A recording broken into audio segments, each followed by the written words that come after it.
Selanjutnya kami ajak Anda mencicipi soto Kuin, kuliner khas suku Banjar. Soto Kuin ini merupakan salah satu kuliner khas suku Banjar yang memiliki ciri khas pada kuah yang lebih pekat dan kaya akan rempah.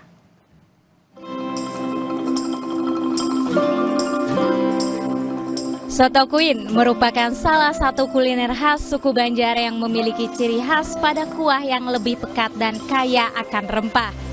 Berbeda dengan soto Banjar yang juga populer, soto Kuin memiliki kuah yang lebih kental atau keruh.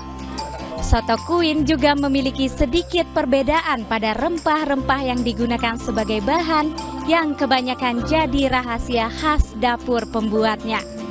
Salah satu tempat yang bisa Anda kunjungi untuk menikmati kuliner khas Banjar ini ialah di warung Soto Putra Kuin yang sudah dijalaninya sejak tahun 80-an. Memang kami berharap juga di sini kan nantinya memang selaku membuka warung Banjar, makanan orang Banjar ya memang harusnya dari pemerintah lah lebih memperhatikan juga kuliner Banjar Masin ini kan supaya segala sesuatunya lebih booming menyeluruh. Sempat berpindah sebanyak 3 kali. Saat ini warung Soto Putra Kuin bertempat di Jalan Malkon Temon.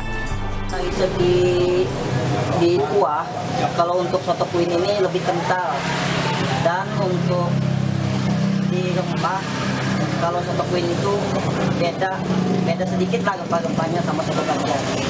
Memang namanya sama aja.